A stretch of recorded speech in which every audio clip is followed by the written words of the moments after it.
Bismillahirrahmanirrahim. Assalamualaikum warahmatullahi wabarakatuh. Alhamdulillahirabbil alamin. Alhamdulillahillazi anzala sakinata fi qulubil mu'minin liyazdadu ma'a imanihim. Asyhadu an la ilaha illallah wa asyhadu anna Muhammadan abduhu wa rasuluhu la nabiyya ba'da. Allahumma sholli ala Muhammad wa ala alihi wa sahbihi wa sallam. Dan alhamdulillah puji dan syukur kita panjatkan kepada Allah Subhanahu wa taala, zat yang maha mulia, yang maha adil, yang maha bijaksana, yang maha memelihara, yang maha memberikan kelembutan hati kepada kita semua, yang telah menunjuki kepada kita semua pada jalan keselamatan melalui Al-Quran dan Sunnah Nabi Sallallahu Alaihi Wasallam. Atas izinnya pula lah kita diberikan kesehatan, masih diberikan taufik serta hidayah, diberikan nikmat iman, nikmat Islam, nikmat ukhuwah, nikmat bermuwajahah di dalam kajian online ini, dan tentu saja nikmat dalam bertolabul ilmi. Salawat serta salam tak lupa pula kita tumpah curahkan kepada uswah kita, kudwah kita, makhluk yang paling mulia, manusia yang paling agung di sepanjang zaman, Nabiullah Muhammad Sallallahu Alaihi Wasallam.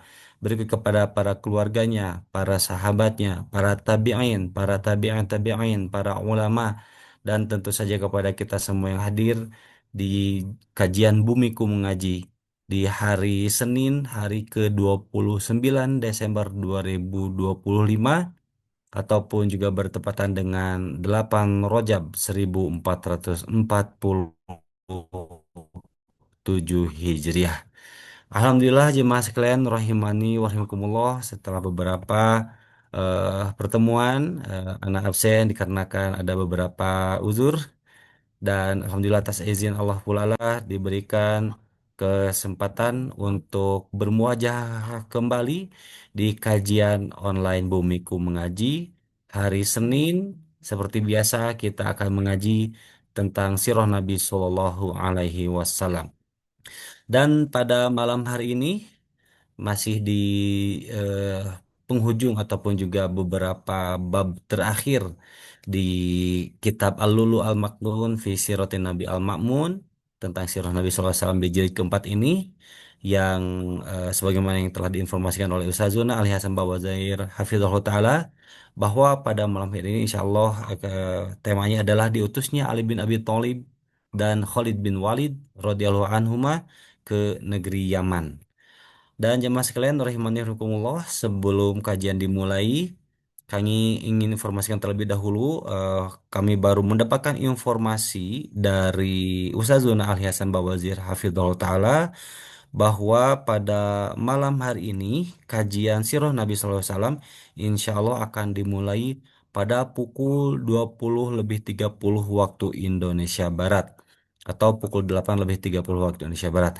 Kami informasikan kembali jemaah sekalian rahimani wa rahimakumullah, bahwa kajian pada malam hari ini, mohon maaf ini memang agak mendadak karena kami pun mendapatkan informasinya juga mendadak dari pesan dari Ustazona Ali Hasan Bawazir Hafizahul Ta'ala, bahwa beliau insya Allah baru bisa mengisi kajian pada malam hari ini pada pukul 20:30 waktu Indonesia Barat. Dan sambil menunggu kehadiran Ustazuna Ali Hasan Bawazir Hafizahullah Ta'ala di 22 menit ke depan, kami akan sajikan tilawatil Quran yang akan diputar ataupun juga akan diperdengarkan di aplikasi Zoom Meeting ini. Kepada jamaah yang baru saja bergabung, kami informasikan kembali, Afwan, Afwan Jidan, kami pun baru mendapatkan informasi pada pukul 20:06 waktu Indonesia Barat. Informasi terkini dari Ustazuna Ali Hasan Bawazir Hafizahullah Ta'ala, beliau menyampaikan bahwa mohon maaf, kajian pada malam hari ini akan diselenggarakan pada pukul 20:30 waktu Indonesia Barat, atau 8:30 malam waktu Indonesia Barat. Untuk itu, mohon keridhoannya, keikhlasannya menunggu kehadiran Ustazona Ali Hasan Bawazir Hafizahullah Ta'ala di 21 menit ke depan. Dan untuk itu sambil menunggu kehadiran kami akan suguhkan jamaah sekalian eh, melalui di Zoom meeting ini kami akan putarkan ataupun juga perdengarkan tilawah Al-Quran yang insya Allah mudah-mudahan menambah keberkahan kita dan juga jamaah dapat mengisi waktu menunggu kehadiran Ustaz Zon Ali Hasan Bawazir Hafizahullah Ta'ala di 21 menit ke depan dengan membaca maupun juga mereview ataupun juga memurojaah kajian yang pernah dikaji pada kesempatan-kesempatan sebelumnya. Demikian untuk informasi yang dapat kami sampaikan. Barakallahu fikum. Jemaah sekalian rahimani wa rahimakumullah, kita eh, perdengarkan tilawah Al-Quran di aplikasi Zoom Meeting ini guna menunggu kehadiran Ustaz Zul Ali Hasan Bawazir Hafizullah Ta'ala di 20 menit ke depan. Insya Allah, barakallahu fikum. Untuk itu, Ana pamit sebentar untuk mendengarkan tilawah Al-Quran. Tafadhol untuk panitia. Assalamualaikum Ustazi. Waalaikumsalam warahmatullahi wabarakatuh. Afwan agak terlambat Kang Zi masuk Kang Zi. Ada Oh, Masya keperluan. Allah, gak apa-apa Ustaz, aman, Alhamdulillah. Yang penting ada informasi, Alhamdulillah. Apa kabar Ustaz, sehat? Alhamdulillah damang Kang Zi. Gak kemana-mana nih. Alhamdulillah, Alhamdulillah. Ana juga sehat, kemarin-kemarin sempat agak kurang sehat Ustaz. Allah tahu insyaallah Kang Zi. Iya, insya Allah, Alhamdulillah. Doa dari semuanya. Alhamdulillah malam ini bisa membersamanya dan ikut kajian kembali di Sirah Nabi Sallallahu Alaihi Wasallam. Tapi izin Ustaz, anak buka terlebih dahulu saja. Naam Kang Zi. Barakallah. Bismillahirrahmanirrahim. Assalamualaikum warahmatullahi wabarakatuh. Alhamdulillahirabbil alamin. Alhamdulillahilladzi arsala rasulahu bil huda wa dinil haqq liyudhhirahu 'ala dini kullihi walau karihal musyrikun. Asyhadu an la ilaha illallah wa asyhadu anna Muhammadan abduhu wa rasuluhu la nabiyya ba'da. Allahumma sholli ala Muhammad wa ala alihi wa sahbihi wasallam.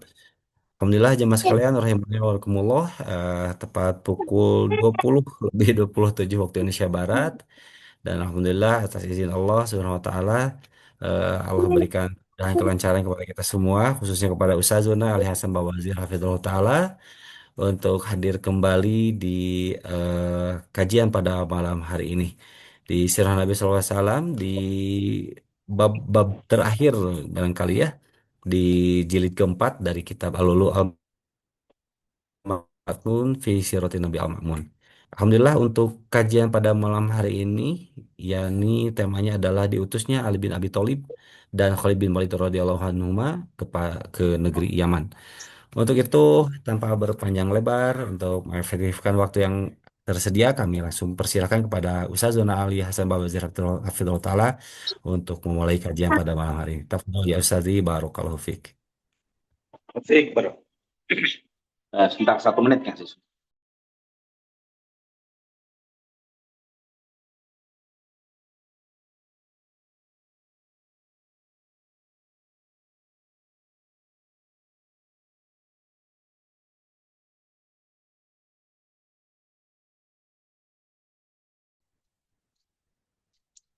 Bismillahirrahmanirrahim. Assalamualaikum warahmatullahi wabarakatuh. Innal hamdalillah nahmaduhu wa nasta'inuhu wa nastaghfiruh wa na'udzu billahi min shururi anfusina wa sayyiati a'malina. Man yahdihillahu fala mudilla lahu wa man yudlil fala hadiya lahu. Asyhadu an la ilaha illallah wahdahu la syarika lah wa asyhadu anna Muhammadan 'abduhu wa rasuluhu la nabiyya ba'da. Allahumma salli wa sallim wa barik ala 'abdika wa nabiyyika Muhammad wa ala alihi wa sahbihi wa man ihtada bihadihi ila yaumil qiyamah. قال الله جل وعلا يا أيها الذين آمنوا اتقوا الله حق تقاته ولا تموتن إلا وأنتم مسلمون أما بعد.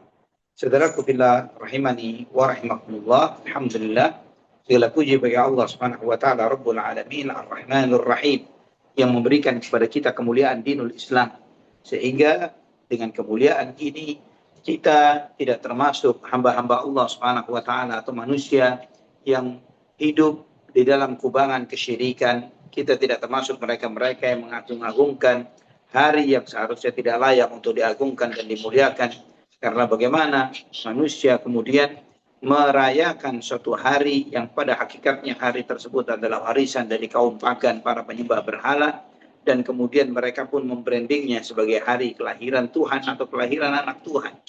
Dan ini adalah lucu dan unik bagi seorang muslim yang mengaku dirinya muslim, yang kemudian dia melakukan dan ikut meramaikan ritual atau acara yang seperti ini. Allahul musta'an wala haula wala quwata illa billah. Sesuatu yang ritual yang seperti ini, acara yang seperti ini tidak layak seorang muslim dan tidak boleh untuk ikut meramaikan dan merayakannya. Dan alhamdulillah dengan nikmat la ilaha illallah, saudaraku fillah rahimani wa rahimakumullah, kita tidak termasuk di antara orang-orang yang seperti itu. Kita adalah orang-orang yang jelas dengan tegas mengikrarkan la ilaha illallah Muhammad Rasulullah. Dengan tegas kita menegaskan bahwa tidak ada yang berhak diibadahi dan disembah kecuali Allah Subhanahu wa taala. Dialah Allah Subhanahu wa taala Rabbul Alamin, Tuhan kita, satu-satunya ilah yang berhak untuk disembah. Dia tempat bergantungnya seluruh makhluk. Dia tidak beranak dan tidak diperanakkan, dan tidak ada sesuatu pun yang sekufu dan setara dan selevel dengan Allah Subhanahu wa taala. Saudaraku fillah rahimani wa rahimakumullah. Di tahun ke-10 ini, di antara utusan yang datang ke kota Madinah adalah utusan dari suku Kindah, ya, Al-Kindi atau dari suku Kindah, yang mereka ini datang dengan 80-an orang dari kabilah Kindah ini tadi, yang dipimpin oleh Al-Ash'ath bin Qais, yang mereka ini, suku Kindah ini tinggalnya adalah di negeri Yaman. Imam Ahmad meriwayatkan di dalam Mustadnya dan juga Ibnu Majah dengan sanad yang hasan, sunannya dengan sanad yang hasan dari Al-Ash'ath bin Qais, ya, dia mengatakan, qala ataitu Rasulullah sallallahu alaihi wasallam fi wafdin la yarawna anni afdaluhum. Faqaltu ya Rasulullah inna naz'umu annaka minna. Dia kata Al-Ash'ath bin Qais, beliau mengatakan bahwa aku mendatangi Rasulullah SAW bersama suatu rombongan yang rombongan itu tidak beranggapan saya terbaik di antara mereka. Maksudnya terbaik dari sisi nasab. Maka kemudian dia mengatakan, Al-Ash'ath ini bin Qais mengatakan, ya Rasulullah, inna nas'umu annaka minna. Kami beranggapan engkau dari golongan kami. Maksudnya adalah penisbatan dari nasab ibunya Nabi Muhammad SAW itu lebih dekat kepada Al-Ash'ath bin Qais radhiyallahu anhu. Ya, ini seperti itu. Dia mengatakan seperti ini. Tujuannya adalah untuk menyebutkan, untuk meninggikan dirinya. Tujuannya adalah untuk menyebutkan bahwa kami dari keluarga engkau ya Rasulullah, dan engkau dari kami. Karena ibu kami, ibumu adalah satu nasab, masih keturunan nasab sama dengan kami. Ya, kata Al-Ash'ath bin Qais seperti itu. Maka Nabi Shallallahu Alaihi Wasallam pun mendengar apa yang dia sampaikan. Beliau bersabda, "Nahnu banu Nadar banu Kinana, la naqfu ummana, wa la nantafi min abina."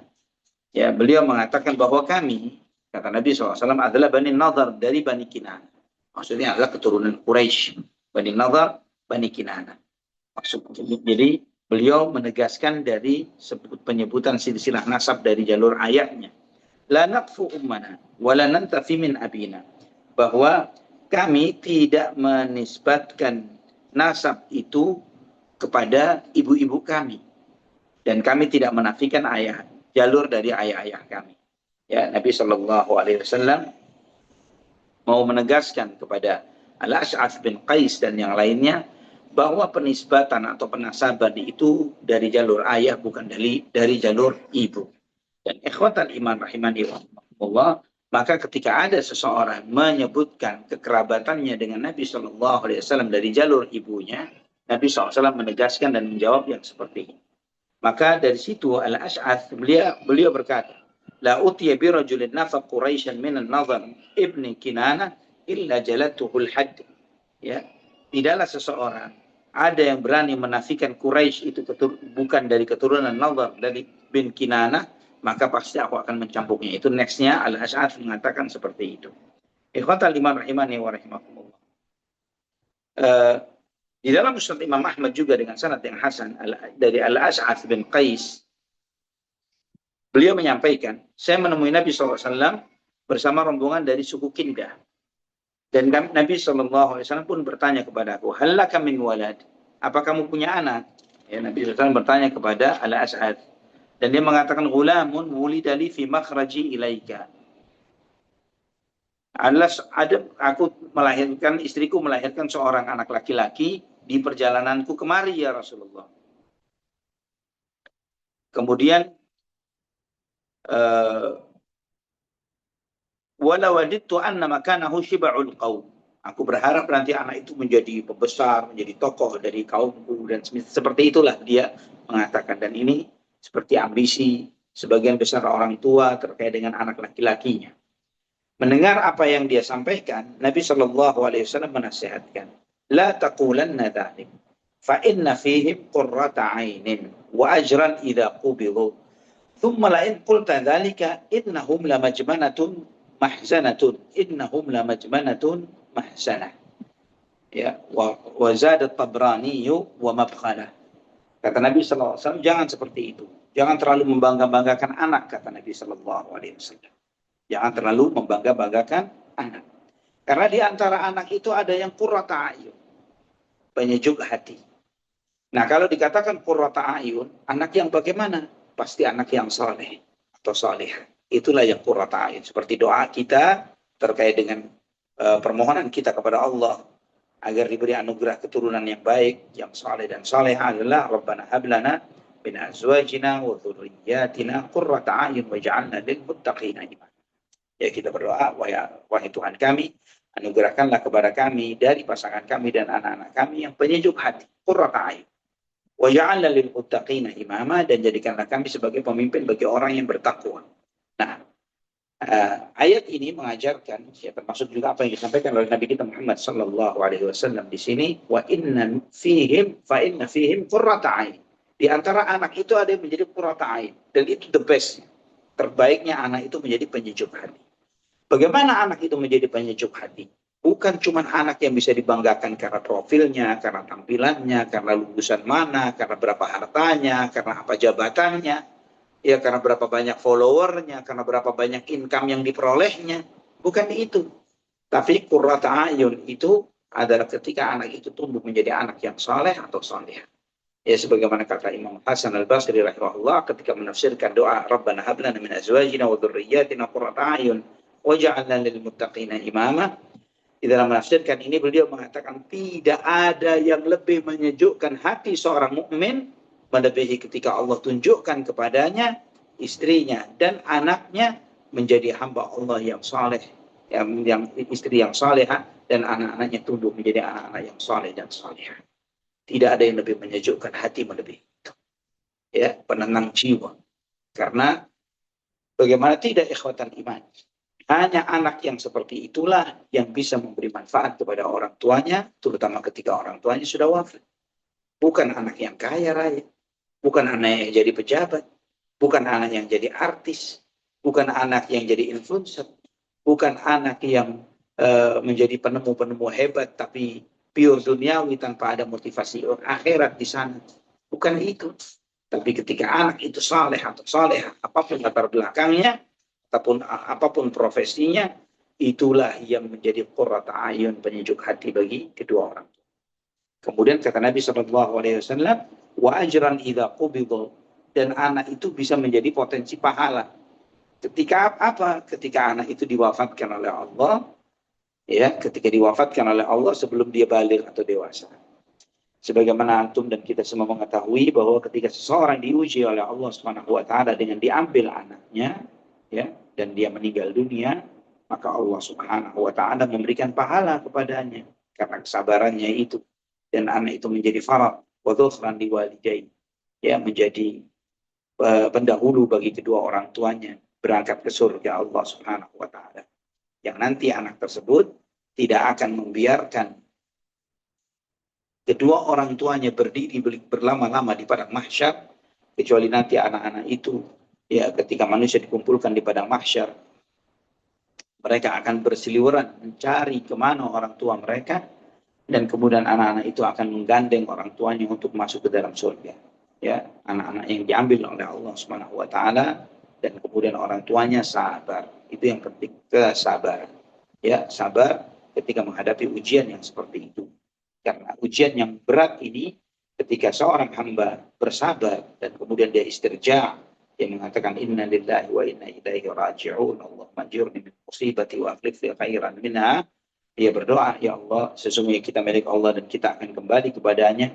Ya Allah, berilah pahala bagiku terhadap musibah yang menimpa diriku dan berikan dan gantikan untukku yang lebih baik dari itu.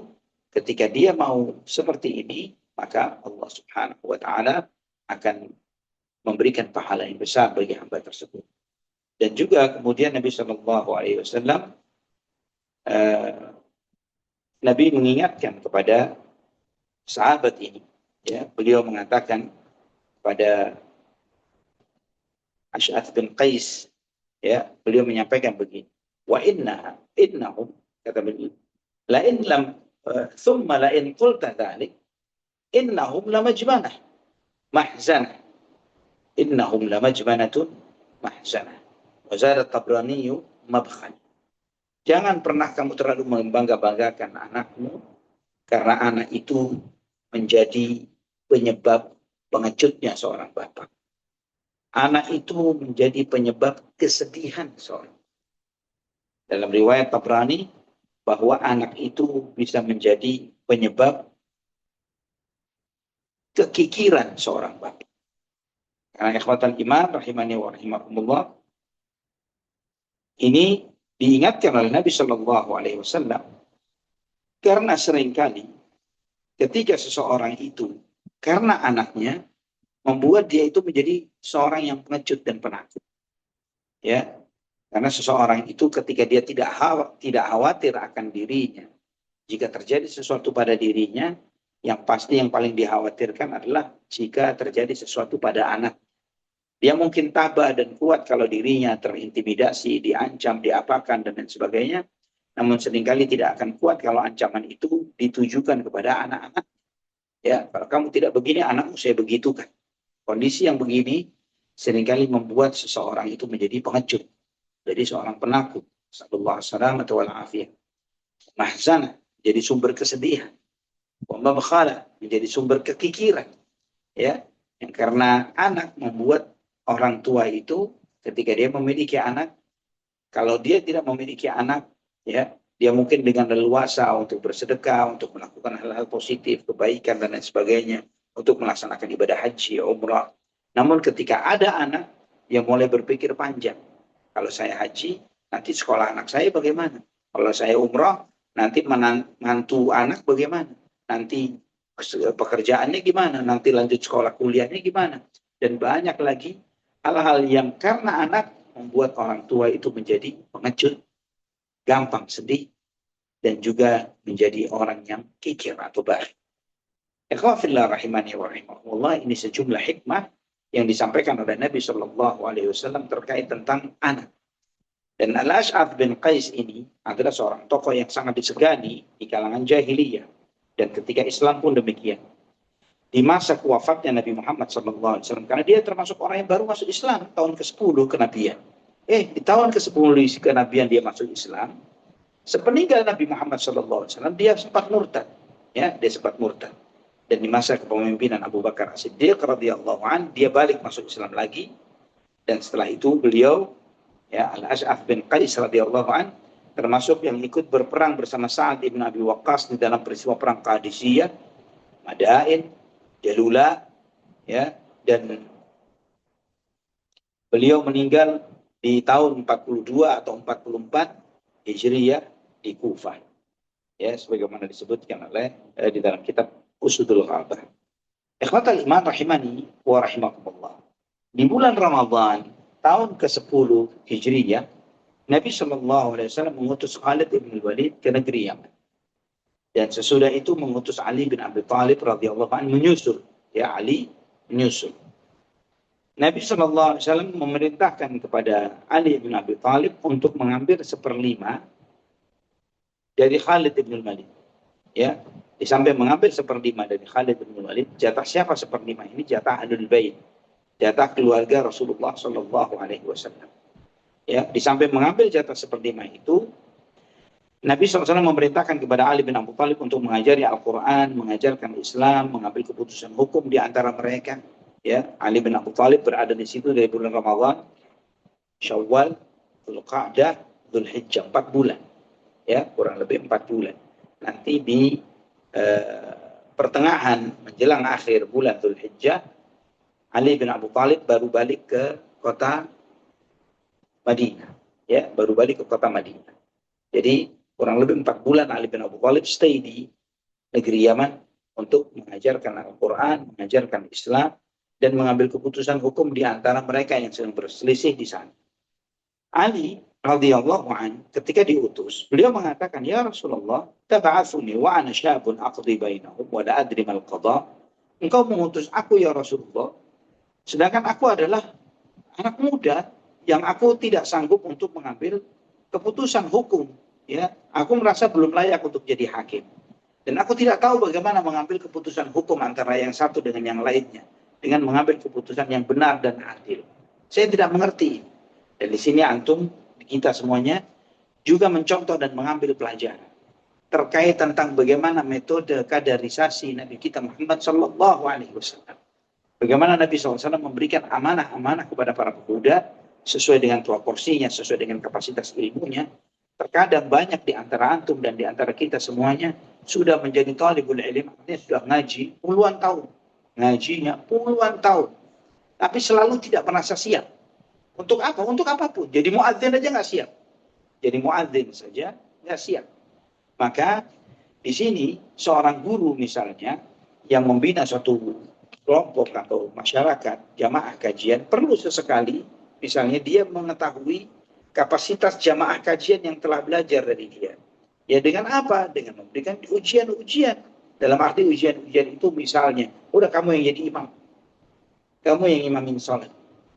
Nah, apakah selama ini pembelajaran yang disampaikannya itu diterima dengan baik oleh sang murid atau tidak? Ketika sang murid itu ternyata bisa, dia berani maju, dia menjadi imam sesekali. Atau misalnya sesekali misalnya karena dia sudah ngaji sudah tahunan, sudah 5 tahun, 10 tahun, 20, 15 tahun bahkan atau 20 tahun bahkan misalnya. Tapi kemudian sekali saja untuk menggantikan atau misalnya mengisi kekosongan sejenak ketika sang syekh atau sang ustadz ini belum datang, misalnya ini saya bacakan fawaid, misalnya faedah-faedah dari hasil belajar selama ini.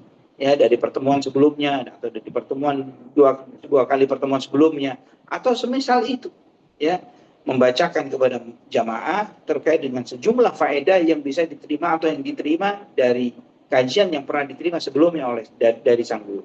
Dan ini juga untuk menunjukkan seberapa ilmu itu diterima dengan baik oleh murid-murid kita.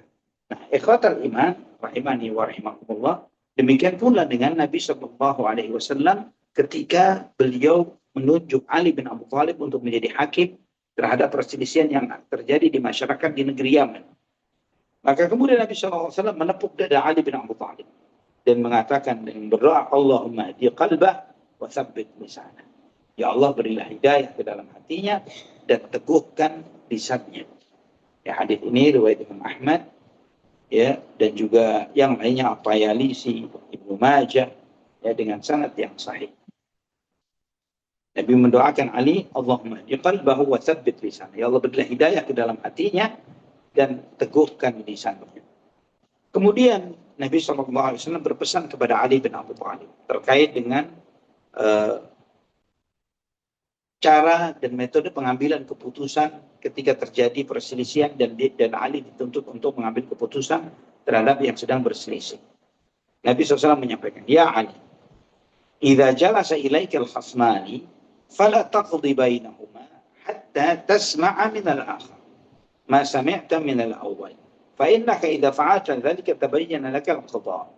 Wahai Ali, jika ada dua orang berselisih, jangan mengambil keputusan di antara keduanya sampai kamu mendengar dari yang satu sebagaimana kamu mendengar dari yang pertama. Ya, mendengar dari dua orang berselisih ini dari masing-masingnya. Kamu mendengar dari ini, maka dengarkan pula dari itu. Fa'innaka idza fa'alta dzalik tabayyana lakal qada. Karena jika kamu lakukan, maka akan jelas kamu bagaimana cara mengambil keputusan. Nah, di sini Nabi SAW mengajarkan kepada Ali bin Abi Thalib dan juga kepada kita semuanya, ikhwatal iman rahimani wa rahimakumullah, agar mengambil keputusan itu seobjektif mungkin. Seobjektif mungkin.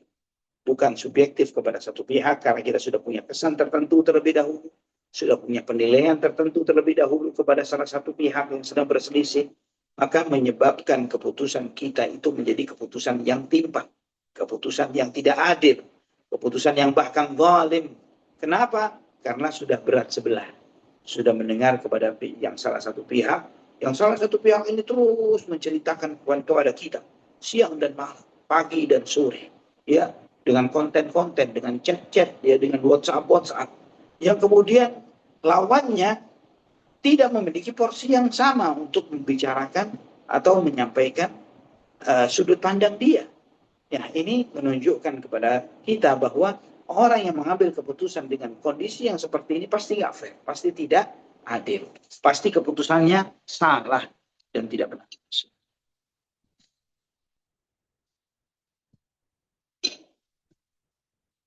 Nah, ikhwatal iman rahimani wa rahimakumullah, oleh karena itu, di antara contoh uswah yang diajarkan oleh Nabi kita Muhammad sallallahu alaihi wasallam adalah ketika kita memutuskan dari dua orang yang sedang berselisih, siapapun mereka, termasuk anak-anak kita, dengarkan, ya, dengarkan dari masing-masing pihak supaya mengetahui sudut pandang satu dari yang lain.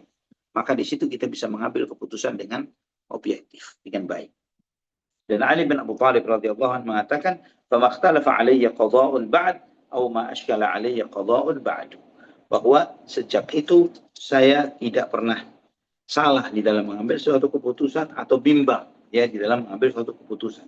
Dalam arti bahwa beliau menggunakan salah satu metode yang diajarkan oleh Nabi Shallallahu Alaihi Wasallam agar seorang pengambil keputusan itu mengambil keputusannya dengan penuh keadilan. Ikhwatan iman, dalam riwayat yang lainnya, Ali bin Abu Thalib mengatakan, "Fama a'yani qada'un baina itsnain." Maka mengambil keputusan dari dua orang yang sedang berselisih bukanlah sesuatu yang memberatkan diri. Ikhwatan iman rahimani. Kemudian Nabi SAW bersabda kepada Ali bin Abi Thalib radhiyallahu anhu. Beliau menyampaikan, "Mur ashab Khalid man syaa minhum an yu'aqqib. An yu'aqqib ma'aka falyu'aqqib wa man syaa falyuqbil." Sampaikan kepada pasukannya Khalid bin Walid, karena Khalid tidak berangkat sendirian, demikian pula dengan Ali bin Abi Thalib tidak berangkat sendirian, dia membawa rombongan masing-masing. Yang satu, yang rombongan sebelumnya dibawa kepemimpinan Khalid bin Walid, dan rombongan ini dibawa kepemimpinan Ali bin Abi Thalib radhiyallahu anhu. Nah, Nabi SAW menyampaikan kepada Ali bin Abi Thalib, sampaikan kepada Khalid, ya, bahwa dan juga terhadap pasukannya Khalid, siapa di antara mereka yang mau pulang ke kota Madinah, maka silahkan dia pulang, akan digantikan oleh Nabi SAW, digantikan oleh pasukan bersama Ali bin Abi Thalib. Ya, jadi di sini pun Nabi SAW mengajarkan tentang suatu metode di dalam peperangan, dan itu pun diberlakukan sampai hari ini oleh sejumlah negara-negara besar, ya, termasuk Amerika dan lain sebagainya, bahwa pasukan yang diberangkatkan ke medan perang bukanlah pasukan ini terus-menerus berada di medan perang dan tidak ada masa jeda untuk mereka balik dan di-rolling dengan rombongan pasukan yang baru. Ini dilakukan oleh Nabi SAW sejak saat itu, yang disebut dalam syariat, dalam ilmu militer di era Nabi SAW dengan istilah ta'qib, yaitu mengganti pasukan yang existing, yang ada, dengan pasukan yang baru. Ya, digantikan, bukan ditambahkan, digantikan. Ya, digantikan. Jadi yang ini disuruh pulang, ketemu dengan keluarganya, dan lain sebagainya. Nah, ini diberlakukan di dalam pemerintahan syariat Islam sampai pun di era Umar bin Khattab radhiyallahu an. Umar pun menetapkan sampai di 4 bulan maksimal. Ta'qib itu adalah 4 bulan. Maksudnya bagaimana? Bahwa pasukan itu maksimal 4 bulan turun ke medan perang. Artinya sebelum 4 bulan mereka akan digantikan dengan pasukan yang baru. Ya, bukan kalau ini sudah tim andalan nih, nggak pernah kalah, menang terus, maka terus diforsir habis-habisan. maka mereka akan mengalami titik di mana mereka mengalami kejenuhan, kerinduan dengan keluarga, dan banyak lagi faktor-faktor yang lainnya yang melemahkan sisi itu sebagai seorang manusia. Nah, karena pemahaman yang sangat mendalam ini yang dipahami oleh para sahabat, oleh Umar bin Khattab radhiyallahu an, yang beliau belajar dari apa yang diajarkan oleh Nabi Shallallahu Alaihi Wasallam, maka beliau mengambil ketetapan seperti itu bahwa maksimal adalah 4 bulan. Yang sebelum 4 bulan maka dikirimlah pasukan baru untuk merolling, untuk mengganti pasukan yang ada, dan yang pasukan yang ada ini yang sedang existing diganti dan mereka diperintahkan untuk pulang. Ikhwatan iman, rahimani wa rahimakumullah. Maka berangkatlah Ali bin Abu Thalib ya ke negeri Yaman untuk mengambil 1/5 dari ghanimah yang dikumpulkan oleh Khalid bin Abi Thalib radhiyallahu anhu. Dan di situ mereka membawa ghanimah banyak sekali. Ya, di antaranya adalah bahkan ada yang anak-anak, ada wanita, dan benda-benda yang macam-macam. Kemudian Ali bin Abu Thalib menyerahkan ghanimah ini kepada Buraidah ibn Husayb radhiyallahu anhu. Setelah itu Ali bin Abu Thalib membawa sejumlah ghanimah ini kepada Rasulullah Sallallahu Alaihi Wasallam. Ya, sebagaimana Imam Bukhari meriwayatkan di dalam sahihnya dari Abu Sa'id Al-Khudri radhiyallahu an, bahwa Ali bin Abu Thalib membawa untuk Nabi Muhammad Sallallahu Alaihi Wasallam sejumlah emas yang ditaruh di satu kulit ya, yang sudah disamak. Yang emas ini masih berbaur dengan, masih belum dilelehkan, artinya masih bercampur dengan bebatuannya di tempat asalnya di Yaman. Dan setelah itu kata Abu Sa'id Al-Khudri radhiyallahu an, emas yang diterima oleh Nabi SAW itu dibagikan kepada 4 orang, ya, kepada Uyainah bin Badr, Al-Aqra bin Habis, Zaid Al-Khail, dan yang keempat entah itu Al-Qamah atau Amir bin Tufail radhiyallahu anhum ajma'in. Ini sebagaimana yang diriwayatkan di dalam Sahih Al-Bukhari. Ikhwatan iman rahimani wa rahimakumullah.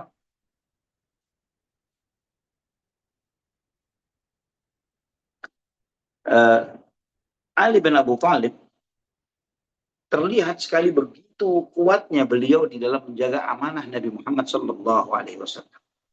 Sebagaimana kita melihat dalam sejumlah riwayat, bagaimana amanah itu dijaga dengan sangat luar biasa oleh Ali radhiyallahu anhu. Di antaranya sebagaimana dalam riwayat Al-Baihaqi dalam Dalailun Nubuwah dengan sanad yang jayyid dari Abu Sa'id Al-Khudri radhiyallahu anhu, Nabi Shallallahu Alaihi Wasallam mengutus Ali ke negeri Yaman. Dan Abu Sa'id Al-Khudri berkata, aku termasuk orang yang bersama Ali. Ya, ketika itu kami mengumpulkan sejumlah onta-onta sedekah. Ya, sejumlah onta-onta sedekah. Dan onta sedekah, antum tahu ya bahwa onta sedekah ini ada pemiliknya. Dalam arti siapa yang berhak menerima dari onta sedekah ini tadi. Karena asnaf golongan yang berhak menerima zakat itu spesifik orangnya, bukan sembarangan orang. Maka sebagian sahabat minta kepada Ali bin Abu Thalib untuk diizinkan menunggangi onta-onta sedekah itu tadi atau onta-onta zakat ini tadi agar mengistirahatkan onta-onta mereka. Ya, mereka mengatakan biarlah istirahatlah onta-onta kami ini, dan sebagai gantinya sementara onta-onta zakat ini kan masih seger-seger nih dan juga akan digiring ke kota Madinah. Daripada dia nganggur begitu saja, coba deh kita rolling, kita sementara kita jadikan sebagai tunggangan sekaligus berangkat ke kota Madinah dengan menungganginya. Toh tidak berkurang apapun dari onta tunggangan itu. Ya, tidak berkurang apapun. Ya, bukan diambil, cuman sebagai pengganti sementara saja. Nah, subhanallah, mereka minta seperti itu kepada Ali bin Abi Thalib. Karena mereka mengatakan bahwa kasihan onta-onta kami sudah kelelahan. Tapi Ali bin Abu Thalib menolak. Ya, kata Ali bin Abu Thalib, innama lakum minha sahmun kama lil muslimin. Kalian sama seperti umat Islam yang lain. Hak kalian sama seperti hak umat Islam yang lainnya. Artinya tidak bisa dibagi kecuali setelah diketahui secara pasti siapa pemilik, siapa yang lebih berhak terhadap onta-onta sedekah atau onta-onta zakat. Nah, subhanallah ikhwatal iman. Ketika Ali bin Abu Thalib selesai terkait dengan misi beliau di di negeri Yaman ini tadi, maka beliau bergegas pergi meninggalkan Yaman untuk menyusul Nabi SAW yang sedang menunaikan ibadah haji. Ya, menunaikan ibadah haji. Sebagaimana tadi Anda sampaikan bahwa Ali bin Abi Thalib mengejar Rasulullah SAW yang sedang menunaikan ibadah haji nanti di bulan Dzulhijjah. Ya, di bulan Dzulhijjah ini, sedangkan keberangkatan Ali ke Yaman itu di bulan Ramadan. Dan Ali bin Abi Thalib, kata Abu Sa'id Al-Khudri, Ali menunjuk salah seorang di antara kami sebagai wakil, sebagai penggantinya Ali bin Abi Thalib. Nah, di sini kata Abu Sa'id Al-Khudri, karena dia duduk sebagai wakilnya Ali bin Abi Thalib, maka kami pun mencoba meminta izin kepada wakilnya Ali, sebagaimana kami pernah minta izin kepada Ali. Yaitu, apakah engkau mengizinkan kami menunggangi onta-onta sedekah atau zakat ini tadi? Toh juga nggak ngurangin apapun dari onta itu. Kami cuma numpang nunggang doang. Dengan kami tidak mengklaimnya atau memilikinya atau mengambilnya.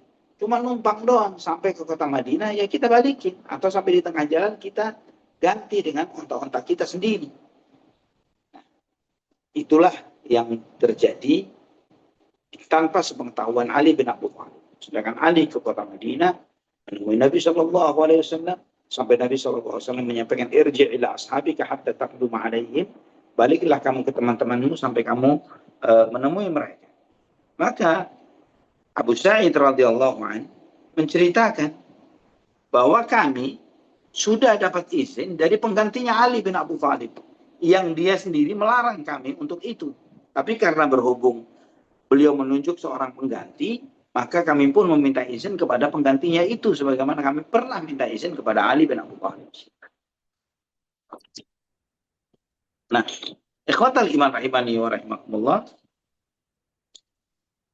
ketika Ali balik, Ali melihat bahwa onta-onta sedekah itu ada bekas habis ditunggangin. Lihat, mungkin ada pelana, apa yang masih diikatkan, yang belum dilepas, dan lain sebagainya. Dan dia melihat jejak bahwa onta-onta ini telah dinaikin.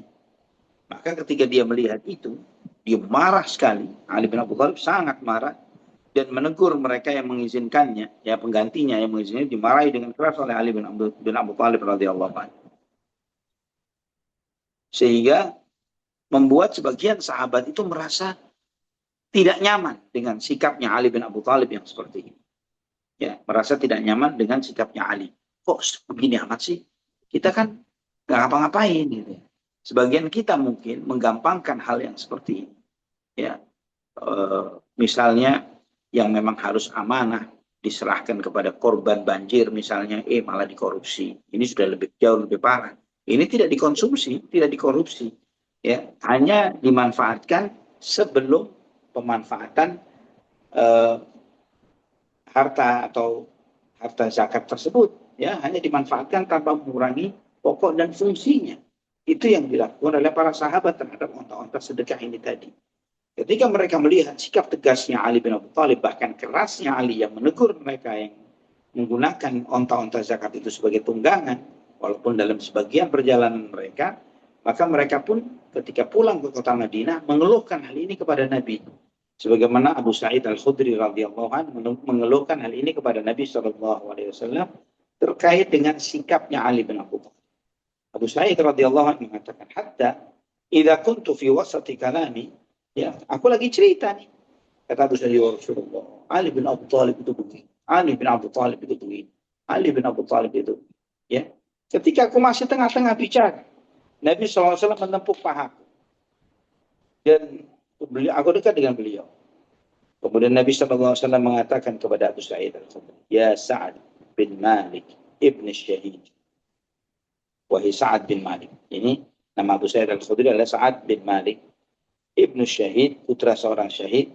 Karena ayahnya Sa'ad adalah Malik bin Sinan radhiyallahu anhu yang mati syahid di perang Uhud. Ya. Mah ba'dha qawlika li akhika Ali. Diamlah kamu dari ucapanmu terhadap saudaramu Ali bin Abi Thalib. Fa wallahi laqad alimtu annahu ahsana fi sabilillah. Demi Allah, aku telah tahu bahwa Ali bin Abi Thalib telah bersikap baik di jalan Allah Subhanahu wa taala. Maka Abu Sa'id Al-Khudri mendengar teguran seperti itu dari Nabi Shallallahu alaihi wasallam, beliau mengatakan apa? Wallahi la adzkuruhu bisu'in abadan sirran wa alaniyah. Demi Allah, aku tidak akan pernah menyebutkan tentang Ali dengan cara yang buruk, baik sembunyi-sembunyi maupun terang-terang. Artinya beliau tidak akan membicarakan keburukan Ali bin Abi Thalib sama sekali dengan siapapun. Subhanallah. Nah, ikhwatan iman. Ada sahabat lain yang juga merasa kurang suka dengan Ali bin Abi Thalib, yaitu Buraidah bin Husayn radhiyallahu. Sebagaimana Imam Bukhari meriwayatkannya dari Buraidah bin Husayn radhiyallahu anhu sendiri. Buraidah hanya yang menceritakan bagaimana tidak sukanya dia dengan Ali bin Abi Thalib.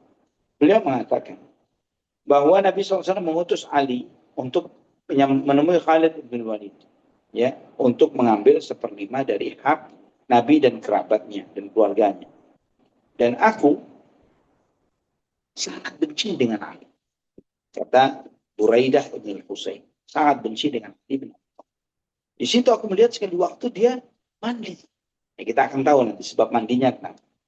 Yang mandi junub di sini Ali bin Abi Thalib. Kemudian aku berkata kepada Khalid, "Ala tara ila hadza?" Kamu tidak lihat sikapnya anak muda ini? Ya, kok seenaknya saja dia. Gitu.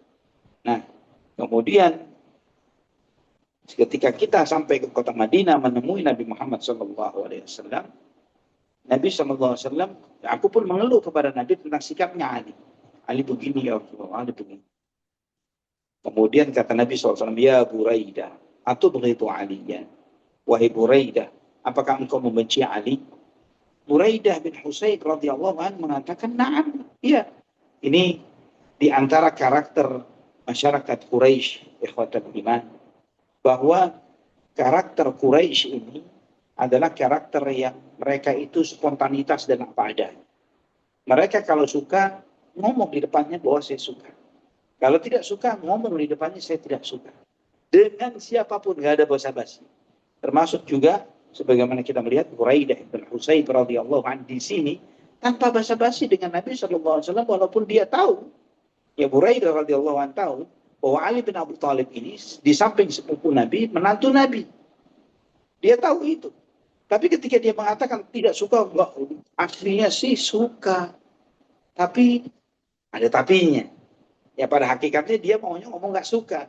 Cuman karena segan, karena nggak enak, karena takut ketahuan bahwa sikap itu adalah sikap yang tidak layak bagi seorang laki-laki yang terhormat misalnya, maka dia pun dengan silat lidahnya, dengan berkelit lidahnya, dengan mengatakan suka dan tidak suka atau suka, ya.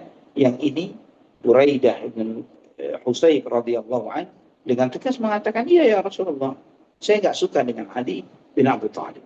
Maka dijawab Nabi SAW, la tubghiduhu fa inna lahu minal khumusi aktsara min dzalik.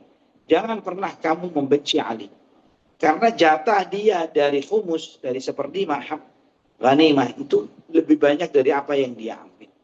Nah, sini kita akan melihat apa yang menyebabkan kekesalan Buraidah.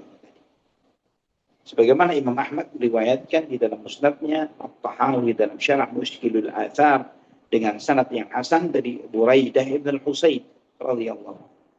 Beliau menyampaikan, tidak ada seorang pun, beliau mengatakan, lam yakun ahadun minan nasi abghadha ilayya min Ali bin Abi Thalib. Tidak ada seorang pun di antara orang-orang yang ada di kota Madinah yang paling aku nggak suka, seperti tidak suka aku kepada Ali bin Abi Thalib. Hatta ababtu rajulan min Quraisy la uhibbuhu illa ala bughdi Aliyin. Ya, sehingga aku sendiri akan menyukai seseorang dari kalangan Ansor kalau saya tahu dia benci Ali. Ya, saking tidak sukanya dengan Ali bin Abi Thalib, sampai orang yang membenci Ali pun dia cintai. Musuh dari musuhku adalah kawanku. Ya, dia menjadikan konsep yang seperti itu radhiyallahu anhu. Buraidah bin Husayn radhiyallahu anhu. Maka kemudian Ali diutus untuk mengambil harta khumus, haknya Nabi Muhammad SAW dan keluarganya. dari Khalid bin Walid yang ada di negeri Yaman pada saat itu.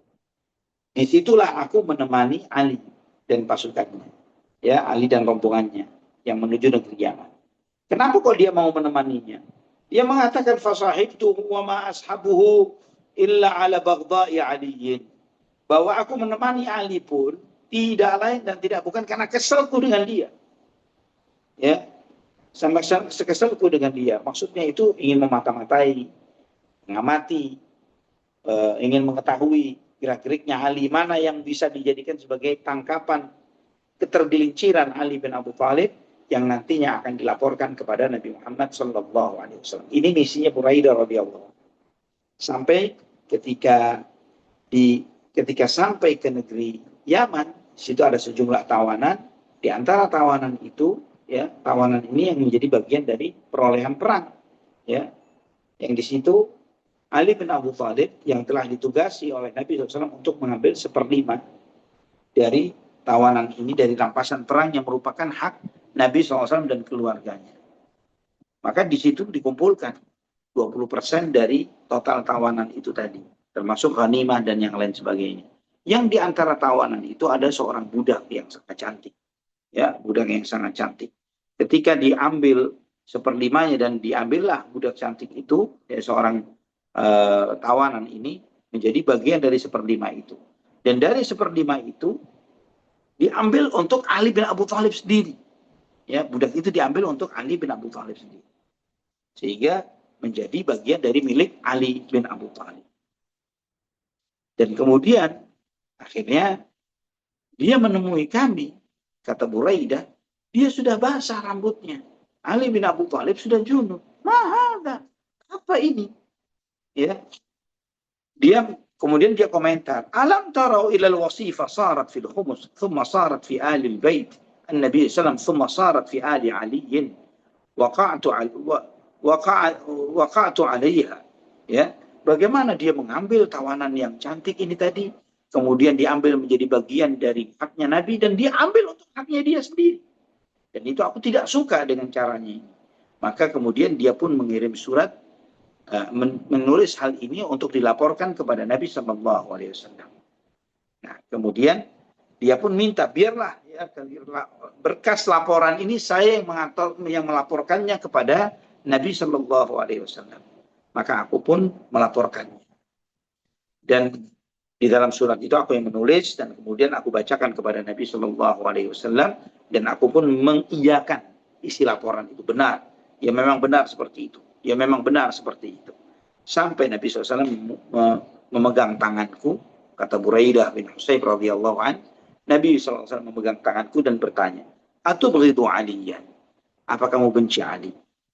Maka kata Buraidah, nah, iya ya Rasulullah, saya benci sama dia, saya nggak suka. Kemudian Nabi SAW bersabda, la tubghiduhu, wa in kunta tuhibbuhu fazdad lahu hubban. فوالذي نفسي بيده لنصيب آل علي في الخمس أفضل من وصيفة. Jangan kamu membenci Ali bin Abi Thalib. Dan bahkan kalau kamu cinta kepada dia, tambah cintamu kepadanya. Demi Allah yang jiwaku berada di tangannya, sesungguhnya haknya Ali bin Abi Thalib dari khumus itu, dari harta perolehan perang ini, lebih utama daripada seorang budak cantik tadi, kata Nabi SAW. Dan di sini, ikhwatan iman rahimani wa rahimakumullah, Buraidah radhiyallahu anhu mengatakan, "Fama kana minan nasi ahadun ba'da qauli Rasulullah SAW ahabba ilayya min aliyin." Maka sejak itu tidak ada seorang pun yang bagiku, orang yang lebih aku cintai, melebihi cintaku kepada Ali bin Abi Thalib radhiyallahu.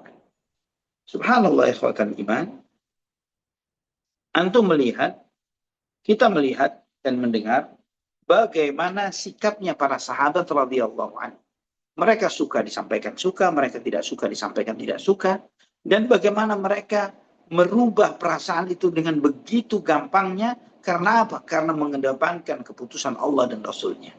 Ya, bahwa perasaan pun harus ikut aturan. Perasaan ini, suka, cinta, benci, ini harus ikut syariat. Ketika dia mencintai sesuatu yang salah atau membenci yang salah, Dan syariat mengatakan dia jangan mencintai atau jangan membenci, maka dengan mudah ketika dia mengedepankan Allah dan Rasulnya untuk mengganti perasaan ini menjadi perasaan yang lebih diridhoi oleh Allah Subhanahu wa Ta'ala. Itu yang dilakukan oleh Buraidah radhiyallahu anhu. Maka dengan gampangnya ketika dia mengetahui sabda Nabi Shallallahu Alaihi Wasallam ini, maka dengan gampangnya dia mengatakan, nah, saya mencintai Ali bin Abi Thalib radhiyallahu. Imam Ahmad meriwayatkan di dalam musnadnya dengan sanad yang sahih sesuai dengan syarat Bukhari dan Muslim dari Buraidah radhiyallahu an, beliau menyampaikan, "Ghazawtu ma'a Aliyin al-Yaman, fara'aitu minhu jafwa, falamma qadimtu ala Rasulullah dzakartu Aliyan, fatanaqqastuhu." Ya, aku berperang bersama Ali bin Abi Thalib di negeri Yaman. Dan aku melihat sikap-sikap yang tidak menyenangkan dari Ali bin Abi Thalib. Ali Buraidah merasakan sesuatu yang tidak menyenangkan dari perilaku Ali bin Abi Thalib radhiyallahu anhu. Maka ketika aku balik, dan ini sejumlah riwayat merujuk bahwa baliknya dia menemui Nabi SAW itu berada di satu tempat yang disebut dengan Ghadir Khum. Ghadir Khum itu adalah sebuah mata air di mana Nabi SAW istirahat di sana, di perjalanan pulang beliau ke kota Madinah sepulang dari haji. Ya, yang perkiraannya kurang lebih adalah di tanggal 18 Dzulhijjah. Artinya sudah selesai masa musim haji, ya, haji wada. Nabi SAW perjalanan pulang. Di situ ketika Nabi SAW di arah perjalanan kota Madinah, ya sudah dekat dengan kota Madinah. Di situ Nabi SAW bertemu dengan Buraidah, dan Buraidah radhiyallahu anhu menceritakan hal ini kepada Nabi Sallallahu Alaihi Wasallam. Ya, dan kemudian hadis ini menjadi salah satu hadis andalan yang sangat diandalkan oleh kaum Syiah Rafidhah, dielu-elukan, disanjung-sanjung sedemikian rupa, ya, dipahami dengan yang tidak semestinya, bahkan tidak cukup sampai di sana, bahkan penyampaian hadis ini dijadikan oleh kaum Syiah Rafidhah sebagai hari raya yang lebih besar daripada Idul Fitri dan Idul Adha. Kaum Syiah Rafidhah punya hari raya yang disebut dengan Idul Ghadir. Ya, hari raya Ghadir Khum, yang itu mereka rayakan di setiap tanggal 18 Dzulhijjah. Kenapa mereka merayakan disampaikannya hadis ini? Nanti kita akan ya uraikan ya, syubhatnya orang-orang Syiah ini terkait dengan hadis ini. Ya, maka ketika aku melihat sikap yang tidak menyenangkan dari Ali ini, aku menyebutkan hal itu kepada Nabi Shallallahu Alaihi Wasallam, dan aku pun menceritakan keburukan-keburukan. Maka aku melihat wajah Nabi berubah, ya, tidak suka. Kemudian Nabi Shallallahu Alaihi Wasallam pun bertanya kepadaku, ya Buraidah, alastu aula bil mu'minina min anfusihim? Wahai Buraidah, bukankah aku adalah orang yang lebih berhak terhadap orang-orang beriman ketimbang diri mereka sendiri? Maksudnya adalah bahwa antara kita terhadap diri kita sendiri dengan terhadap pribadi Nabi Muhammad SAW, Nabi SAW lebih berhak terhadap diri kita ketimbang diri kita sendiri. Maka dijawab oleh Buraidah, bala ya Rasulullah, benar, engkau lebih berhak terhadap orang-orang beriman terhadap melebihi diri mereka sendiri. Maka Nabi SAW pun bersabda, man kuntu maulahu fa'aliyun maulah. Barang siapa yang mencintai aku, yang menjadikan aku sebagai orang dekatnya, maka hendaklah dia menjadikan Ali sebagai orang dekat. Konteksnya adalah untuk mencintai Ali bin Abi Thalib radhiyallahu. Riwayat yang serupa dengan ini, ya, dengan riwayat Imam At-Tirmidzi di dalam jami'-nya dengan sanad yang hasan dari Al-Barra bin Azib radhiyallahu anhu, bahwa Nabi Shallallahu Alaihi Wasallam mengutus ke negeri Yaman 2 pasukan. Wa amara alaihi ala ahdihima Aliyan wa ala al-akhar Khalidah. Ya, 2 pasukan.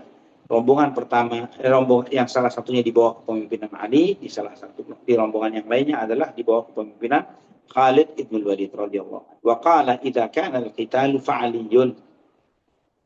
Ya, ketika terjadi peperangan, maka yang berhak menjadi pimpinannya adalah Ali bin Abi Thalib. Maka kemudian Ali bin Abi Thalib di dalam peperangan itu berhasil menguasai satu benteng, dan beliau mengambil salah satu budak wanita dari benteng tersebut. Maka Barra mengatakan, Khalid menuliskan hal ini kepada Rasulullah SAW bersamaku juga, kata Barra bin Azib. Maka ketika aku menemui Nabi SAW dan membacakan laporan yang disampaikan oleh Khalid bin Walid, aku melihat wajah Nabi SAW berubah. Kemudian beliau bersabda, ma tara fi rajulin yuhibbullah wa rasulahu wa yuhibbullah wa rasuluh. Bagaimana pendapat kalian, pendapatmu tentang seseorang yang mencintai Allah dan Rasulnya, dan Allah dan Rasulnya pun cinta kepadanya. Maka setelah aku mendapat respon yang seperti itu dari Nabi, kata Barra bin Azib radhiyallahu an, aku pun merespon dengan mengatakan, a'udzu billahi min ghadabillahi wa min ghadabi rasulih fa inna ma'ana rasulun. Aku berlindung kepada Allah dari murkanya Allah dan Rasul. Aku cuma sekedar seorang utusan saja ya Rasulullah. Ya, beliau mengatakan aku cuma menyampaikan surat ini saja. Dan Ali bin Abu Thalib tetap di Yaman membacakan Al-Quran, mengajarkan Islam, ya, dan mengirimkan pesan laporan-laporan kepada Nabi Shallallahu Alaihi Wasallam. Dan di situ Nabi Shallallahu Alaihi Wasallam juga berpesan kepada Ali bin Abu Thalib supaya berada di Yaman sampai di musim haji, ya, sampai di musim haji. Dan di sana nanti Nabi meminta kepada Ali bin Abu Thalib untuk menyusul Nabi Shallallahu Alaihi Wasallam ke kota Mekah, ya, untuk menyusul Nabi SAW ke kota Mekah di musim haji tersebut. Ikhwatal iman rahimani wa rahimakumullah. Terkait dengan hadis Ghadir, ya, hadis Ghadir ini yang Anda sampaikan tadi sebagai sebuah hadis yang menjadi andalannya kaum Syiah Rafidhah, ini perlu kita dudukkan, ya, bahwa hadis tersebut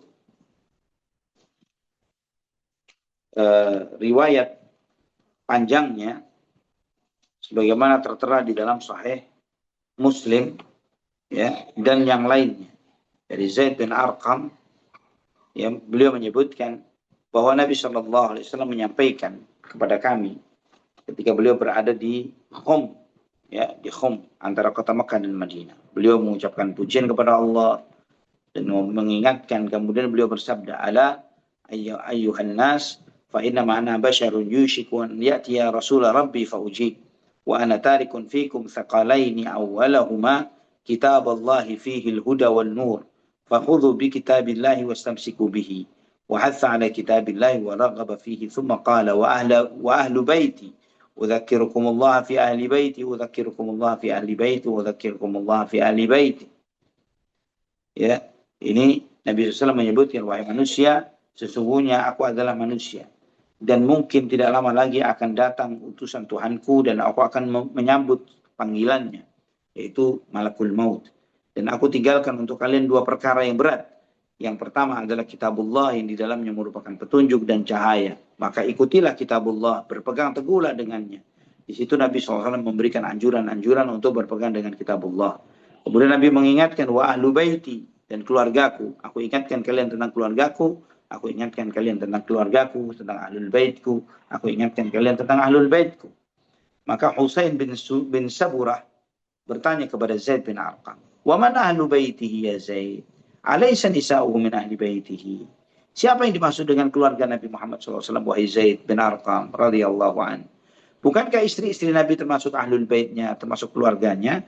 Dijawab oleh Zaid, nisa'uhu min ahli baitihi. Ya, istri Nabi SAW pasti dari keluarganya. Walakinna ahla baitihi man hurima sadaqah ba'dahu. Namun yang dimaksud dengan ahlul bait Nabi, keluarga Nabi SAW adalah yang diharamkan mengkonsumsi sedekah atau memakan dari harta sedekah sesudah Nabi Muhammad SAW. Waman hum, siapa mereka?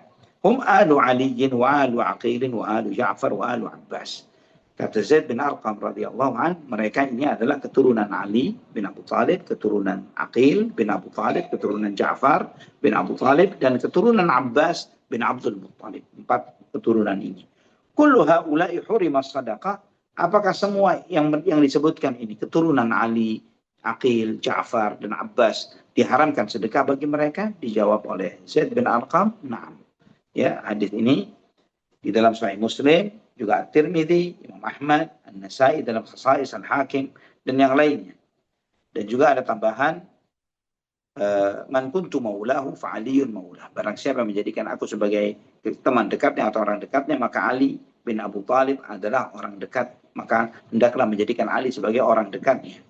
Ada sejumlah riwayat yang ditambahkan juga, yang tambahan ini sebagian besarnya adalah tidak sahih, seperti Allahumma wali man walahu wa adi man adahu wansur man nasarahu waghfir man khadhala wa adiril haqqa ma'ahu haitsu dara. Ya, sejumlah tambahan-tambahan yang tidak sahih, yaitu seperti Allah, cintailah siapa yang mencintai Ali, musuhilah ya siapa yang memusuhi Ali, tolonglah siapa yang menolong Ali, dan hinakan yang menghinakan Ali, dan seterusnya. Ini tambahan-tambahan yang disisipkan dan ditambahkan oleh kaum Syiah Rafidah alaihi ma yastahiqquhum. Kemudian tambahan man kuntu maulahu fa aliyun maula, ya barang siapa yang aku adalah orang dekatnya, maka Ali adalah orang dekatnya. Ini ikhwatan iman rahimani wa rahimakumullah. Ini adalah riwayat yang sahih di dalam Musnad Imam Ahmad, At-Tirmidzi, An-Nasai, Al-Hakim, ya. Dan ikhwatan iman rahimani wa rahimakumullah, sebagian orang Syiah mengklaim, ya, bahwa hal ini sebagai bentuk penobatan Ali bin Abu Talib sebagai khalifah sepeninggal Nabi Muhammad sallallahu alaihi wasallam. Ya, padahal antum tahu bahwa hal ini tidak ada sangkut pautnya dengan penobatan khalifah sesudah Nabi Muhammad SAW. Dari mana kita mengetahuinya? Dari sebab urutnya hadis. Ya, kalau sebab nuzul itu sebab turunnya hadis, kalau sebab urut adalah sebab penyampaian suatu hadis. Bahwa Nabi Shallallahu Alaihi Wasallam menyampaikan hadis ini di dalam konteks meluruskan pemahaman sebagian sahabat yang memprotes sikap Ali bin Abu Talib di dalam pembagian ghanimah. Ya, mereka memprotes itu dari sikap Ali bin Abu Talib. Nabi Shallallahu Alaihi Wasallam meluruskan dia, ya, memperbaiki sikap ini. Nah, di sini ikhwatan iman rahimani wa rahimakumullah menunjukkan kepada kita bahwa dengan melihat dari sebab urutnya ini, konteks yang dimaksudkan oleh Nabi SAW bukan konteks pengangkatan khalifah, tapi kecintaan. Wala dalam arti wala, ya, wala, loyalitas, kecintaan, ya, kedekatan. Yang kita semuanya Ahlus Sunnah wal Jamaah mencintai Ali bin Abu Talib, mencintai keluarga Ali bin Abu Talib, mencintai seluruh Ahlul Bait Nabi Muhammad sallallahu alaihi wa ala alihi wa sahbihi wasallam. Dan juga sebagai sanggahan yang paling telak terhadap kaum Syiah Rafidah, jika memang hadis ini tujuannya adalah untuk penobatan Ali bin Abu Khalifah setelah wafatnya Nabi Muhammad SAW, kenapa beliau sampaikan di Ghadir-Hum? Kenapa disampaikan di perjalanan pulang ke kota Madinah, yang notabene sudah terlalu dekat dengan kota Madinah, sehingga informasi ini banyak tidak dipahami oleh mereka-mereka yang ada di luar area kota Madinah itu sendiri. Ya, kenapa tidak disampaikan ketika wukuf di Arafah misalnya? Kenapa tidak disampaikan ketika Ayyamun Nahar, ketika Yaumun Nahar tanggal 10 Dzulhijjah, ya, ketika sholat Id misalnya? Kenapa tidak disampaikan pada saat-saat itu, di mana seluruh umat Islam lagi pada kumpul semuanya dari seluruh penjuru, sehingga informasi ini tidak miss, sehingga informasi ini tidak terlewatkan, apalagi kemudian menjadi sumber kegaduhan nanti. Nah, ini sejumlah argumen dan banyak lagi argumen yang disampaikan oleh para ulama terkait dengan al-muwalah ini, bahwa yang dimaksud muwalah itu bukan menjadikan sebagai pemimpin, sebagaimana kata Ibnul Athir ketika menafsirkan al-maula yaqa'u 'ala ar-rabb wal malik wal mun'im wal nasir wal muhib wal halif wal abd wal mu'tiq wa ibn al-'am was sahr. Kata al-maula, man kuntu maulahu fa aliyul maula, ini terkait berarti Rabb, ya, yang menciptakan, yang memiliki, yang memberi nikmat, yang menolong, yang mencintai, teman dekat, ya, hamba atau hamba sahaya, yang memerdekakan, sepupu, ipar. Ini semuanya mengandung makna mualah. Nah, di sini ikhwatal iman rahimani wa rahimakumullah, juga dari sini kita memahami kalau yang dimaksud dari sabda Nabi SAW di sini adalah untuk penobatan Ali sebagai khalifah pengganti Nabi SAW. Kenapa beliau menggunakan kata maula? yang itu memiliki makna yang sangat luas. Bisa berarti teman dekat, bisa berarti pemimpin, bisa berarti orang kerabat, orang orang dekat, dan yang semisalnya. Bukankah Nabi SAW cukup bisa dengan mengatakan Ali khalifati min ba'di misalnya. Bahwa Ali adalah pengganti sesudahku. Atau Ali al-imamu min ba'di. Bahwa imam sesudahku adalah Ali. Sebagaimana itu adalah kebiasaan Nabi kita Muhammad SAW yang tidak pernah ambigu di dalam menyampaikan suatu informasi dan pesan. Karena beliau adalah fa'inna asdaqal hadithi kitabullah wa khairal hadi hadi Muhammad SAW.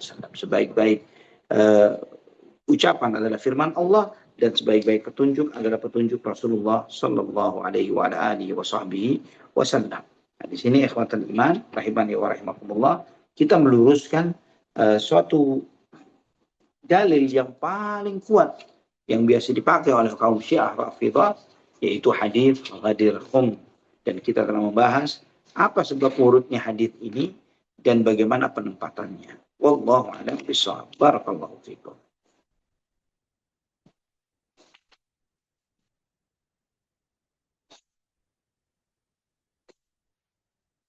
Oh, barakallahu fiik Ustazuna, Masya Allah, syukur jazakallahu khairan atas ilmunya pada malam hari ini dan semoga menjadi keberkahan sekaligus juga menjadi ilmu yang bermanfaat kepada kita semua yang hadir. Alhamdulillah kita sudah memasuki sesi 2 yakni sesi tanya jawab bagi jamaah yang ingin bertanya kami persilahkan untuk menyampaikan pertanyaannya baik secara interaktif dengan cara mengklik tombol raise hand pada aplikasi Zoom Meeting ini ataupun juga dapat disampaikan melalui chat box di Zoom Meeting ini. Kami persilahkan kepada jamaah yang ingin bertanya. Untuk pertanyaan pertama, Ustadz, eh, tadi di awal-awal kajian, sebagaimana Rasulullah SAW memberikan doa kepada Ali bin Abi Thalib ketika ditugaskan ke Yaman, yaitu Allahumma apa, apa, sabit kolbi, Sabithu. sabit, Nah, oh iya, nah qalba. doa itu, Ustadz.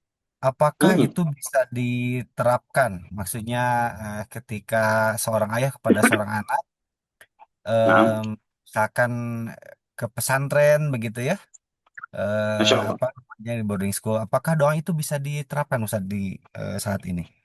Allah yang barik. Sangat bisa. Ya, sangat bisa. Jadi sangat boleh bagi kita misalnya mendoakan anak kita, Allahumma hdi qalbah wa tsabbit lisanah misalnya, waj'alhu hadiyan mahdiya, boleh. Ya, boleh antum mendoakan ya sambil menepuk dada anak antum misalnya, Nah, Allahumma hdi qalbah wa tsabbit lisanah misalnya, yaitu salah satu doa yang biasa yang juga diucapkan oleh Nabi SAW terkait kepada seorang pemuda yang pemuda ini minta izin untuk berbuat zina. Ya, Nabi SAW menepuk hmm, dada pemuda itu sambil mengatakan Allahumma hdi qalb, Allahumma tahhir qalbah wa hassin farjah wa waghfir dhanbah. Ya Allah, bersihkanlah hatinya, jagalah kemaluannya, dan ampunilah dosanya. Yang seperti ini juga di antara kiat Nabi Shallallahu Alaihi Wasallam mengajarkan kepada antum, kepada kita semuanya, bagaimana kita mendidik anak-anak kita, yaitu dengan sering-sering mendoakan mereka. Baik mendoakan secara langsung di dalam doa-doa kita, atau doa mendoakan dengan seperti yang diajarkan oleh Nabi Shallallahu Alaihi Wasallam. Wallahu a'lam bishawab. baik, Masya Allah. Sekarang jazakallah khairan Ustaz atas tipsnya ataupun juga nasihatnya. Kami persilakan kepada jamaah yang ingin bertanya di pada malam hari ini untuk menyampaikan pertanyaan. Boleh pertanyaan disampaikan melalui chatbox di Zoom meeting ini ataupun juga dapat disampaikan melalui tombol raise hand terlebih dahulu yang insya Allah nanti oleh panitia akan dibantu diaktifkan eh, mikrofonnya. Silakan jamaah.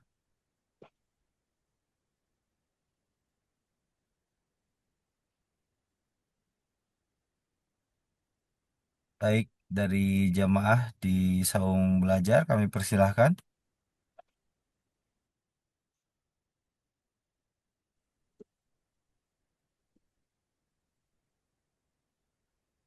Iya, jazakumullahu khairan Kang Zai.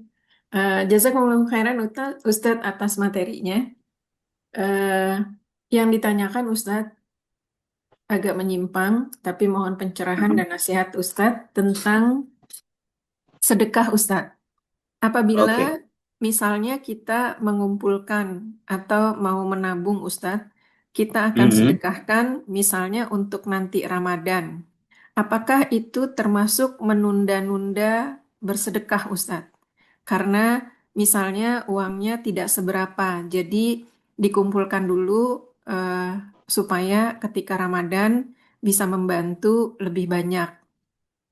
Jazakumullahu khairan atas nasihat Ustadz.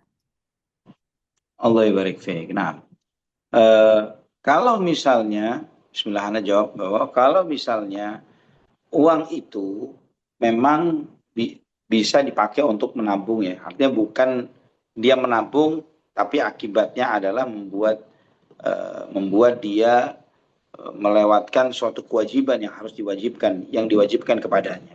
Misalnya dia nabung untuk beramal di bulan Ramadan. Tapi akibat yang dia lakukan ini kemudian dia menunda kewajiban yang semestinya dia harus lakukan. Nah, ini yang tidak boleh. Ya, dia menunda untuk bayar hutang kah, dia menunda untuk membayar tanggung jawab yang menjadi tanggung jawabnya atau yang lainnya. Tapi kalau memang dia memiliki ekstra dari kewajiban yang diwajibkan, yang dibebankan kepadanya, kemudian dia berharap untuk bisa mendapatkan pahala yang besar yang lebih nanti di bulan Ramadan. Dia nabung untuk bisa umroh, dia nabung untuk bisa ibadah, untuk bisa sedekah dengan lebih maksimal dan totalitas di bulan Ramadan. Memantau atau mengamati dan menanti-nanti momen-momen yang paling hebat di dalam beramal itu di antara uh, ibadah sunnah, ya, termasuk hal sunnah ketika kita mempersiapkan diri agar bisa memaksimalkan musim-musim ibadah yang besar seperti Ramadan dengan ibadah-ibadah yang luar biasa. Dari sekarang kita mempersiapkan diri dari sisi finansial, dari sisi fisik kita dan yang lainnya, ya, termasuk juga menyolong start dengan ibadah. Itu semuanya adalah hal-hal baik yang insya Allah merupakan sunnah Nabi Shallallahu Alaihi Wasallam. Allah a'lam bishawab. Ya Ustadz, jazakumullahu khairan Ustadz. Ini ada pertanyaan dari Bumiku Mengaji juga Ustadz. Nah, Assalamualaikum warahmatullahi wabarakatuh. Assalamualaikum Ustadz, mohon nasihatnya. Apabila ada seseorang atau keluarga yang mengontrak rumah si Fulan, tapi ternyata sejak bulan ketiga dia terlambat atau menunda pembayaran yang mestinya dibayar di bulan ketiga tersebut harus lunas. Tapi sampai hmm. berakhirnya masa kontrakan, dia hanya berjanji dan berjanji. Kemudian ketika ditagih juga sulit sekali. Jadi sepertinya justru si Fulan yang punya rumah seperti tukang kredit Ustadz. Nah, apakah kalau kita tidak ingin melanjutkan kontrakannya sama dia, itu berdosa Ustadz karena di dalamnya dia punya istri dan anak tiga yang masih kecil-kecil. Kalau kita tidak lanjutkan, saya ada rasa sedih juga bagaimana nanti anak-anaknya. Tapi si bapaknya ini kurang bertanggung jawab dan hanya berjanji. Sedangkan si Fulan ini juga Ustadz, pekerjaannya tidak jelas, jadi nggak punya pekerjaan tetap, penghasilannya jauh sekali di bawah UMR. Jadi bagaimana yang bisa Ustadz nasihatkan dalam situasi yang seperti ini? Jazakumullahu khairan. Allah barik fiik, jazakumullah khair. Allah Subhanahu wa taala berfirman, "Innallaha ya'murukum bil 'adli wal ihsan wa ita'i dzil qurba wa yanha 'anil fahsya'i wal munkari wal baghi ya'idzukum la'allakum tadhakkarun." Allah Subhanahu wa taala memerintahkan kalian untuk bersikap adil dan bersikap ihsan. Jadi, peluang bagi yang bertanya ini ada dua peluang, dua potensi yang bisa dia lakukan. Pertama, sikap keadilan. Bagaimana sikap adil yang bisa dia lakukan? Adil itu ada harga, ada barang misalnya begitu ya. Namanya adil itu seperti itu.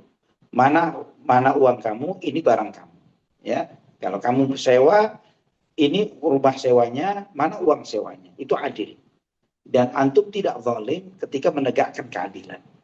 Karena hak antum tidak antum terima, maka antum berhak mengambil keputusan untuk memberhentikan komitmen sewa dari rumah tersebut. Ya, adapun istri dan anak itu adalah tanggung jawab kepala rumah tangga yang dia bertanggung jawab untuk itu. Yang artinya kalau dia tidak sanggup menyewa di rumah tersebut, maka dia perlu dan harus mengupayakan yang sesuai dengan kesanggupan dia. Ini kalau bicara adil. Tapi di samping adil, Allah memerintahkan untuk ihsan. Innallaha ya'muru bil adli wal ihsan. Kalau ihsan itu bukan cuma sekedar ada uang, ada barang. Tapi ihsan itu adalah berbuat ihsan, berbuat baik. Ihsan itu bukan berarti antum harus atau mendiskon atau menggratiskan sewa itu sampai 100% misalnya. Tidak harus seperti itu. Tapi antum bisa mendiskon sesuai dengan keridhaan antum. Misalnya antum, saya diskon deh. Kamu kan biasa bayarnya itu misalnya 50 juta. Udah deh 25 juta deh, anak ikhlas. Misalnya begitu. Anak ikhlas bayar 25 juta, tapi bayar. Misalnya seperti itu. Atau Anda diskon 10%. Sesuai dengan yang antum pahami dari orang tersebut. Ini adalah dan pasti nilainya ihsan pun juga inna rahmatullahi qaribum minal muhsinin. Sesungguhnya rahmatnya Allah itu dekat dari orang-orang yang berbuat ihsan. Ya, rahmatnya Allah itu dekat dengan orang-orang yang berbuat ihsan. Dan dua-duanya tidak salah. Kalau antum mau mengambil langkah adil itu tidak zalim. Kalau antum melakukan mengambil langkah ihsan itu jauh lebih baik. Wallahu a'lam bishawab. Barakallahu fikum. Iya Ustadz, Masya Allah. Jazakumullah khairan Ustadz. Boleh satu pertanyaan lagi Ustadz? Silakan. Iya Ustadz. Assalamualaikum warahmatullahi wabarakatuh. Ustadz mohon nasihatnya. Saya punya karakter yang agak sulit mungkin bisa dikatakan demikian. Karena biasanya di dalam keluarga saya suka ribut juga dengan kakak adik atau yang lainnya. Saya selalu bertanya misalnya seseorang dikasih kepercayaan, kemudian atau diberikan satu amanah yang di dalamnya ada misalnya keuangan. Dan saya ingin tahu secara detil bagaimana keuangan itu dipakai. Misalnya ini untuk pengobatan orang tua atau misalnya untuk bangun rumah. Dan saya tahu itu tidak baik Ustadz karena kalau secara detil sekali itu menyusahkan. Tapi karakter ini akhirnya saya bawa-bawa kemana-mana. Bagaimana menghilangkannya ya Ustadz? Mohon nasihatnya jazakumullahu khairan. Allah ibarik fiik wa jazakallah khair. Nah, bagi yang penanya, barakallahu fiik, Allah subhanahu wa ta'ala memberikan kepada kita semua karakter yang ada pada diri kita itu semuanya memiliki nilai-nilai positif dan negatif. Dan barakallahu fiik, antum yang menanyakan pertanyaan ini menyadari bukan, Anda tidak mengatakan kalau dalam ilmu neurodominance itu bukan dikatakan sebagai kelemahan atau kelemahan pada diri seseorang, tapi lebih dikatakan sebagai blind spotnya seseorang. Ya, ketika antum menyadari blind spot yang ada pada jiwa diri antum sendiri. Ya, antum memiliki karakter kelebihan yang luar biasa, yaitu orang yang spesifik, yang detail. Yang spesifik itu otomatis dia memperhatikan data, dia memperhatikan detail sesuatu, dia memperhatikan benar tidaknya suatu informasi berdasarkan data tersebut, bukan cuma berdasarkan sebuah klaim dan informasi. Dan itu sesuatu yang positif. Dan manfaatkan yang positif itu pada tempatnya. Misalnya antum berperan sebagai seorang auditor, misalnya sebagai seorang misalnya untuk menyiapkan sebuah misalnya perencanaan tertentu, ya fungsi antum di sana sangat penting untuk melihat celah-celah yang mungkin tidak kebaca oleh anggota tim yang lainnya atau anggota keluarga yang lainnya. Antum yang detailing ini, yang spesifik ini biasanya karakternya seperti itu. Jadi tidak akan melewatkan hal-hal yang mungkin bagi yang lainnya yang tidak memiliki karakter yang seperti yang penanya akan tidak kebaca. Sebentar, lagi jawab pertanyaan. Oh iya, bilang ke rumah. Bilang ambil lagi mengajar.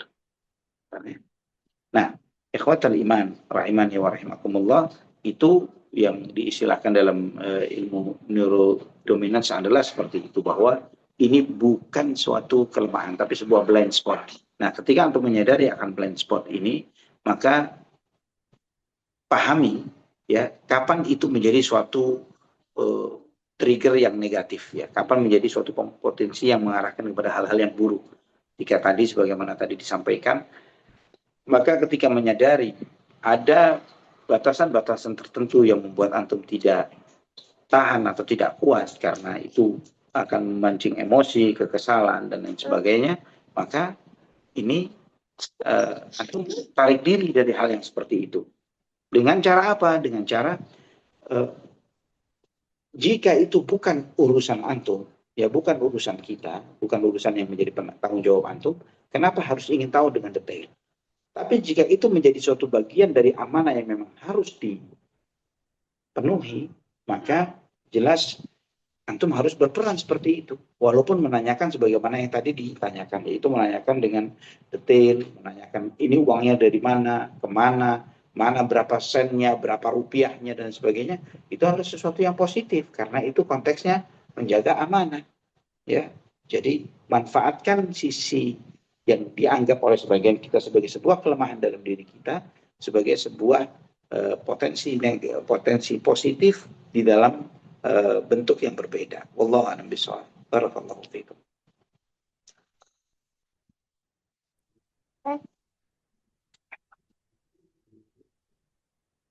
Ya, Ummu Amar, Masya apakah Allah, ya ada Ustaz, lagi? bagi kita semua yang ada di sini juga Ustaz. Alhamdulillah. Nah, Eh, nggak ada, jazakumullahu khairan, Baik. Kang Zai. Wajazakallahu khairan. Alhamdulillah. Barakallahu fiik untuk Ummu Amar dan juga di ikhwah ataupun juga ummahat di saung belajar.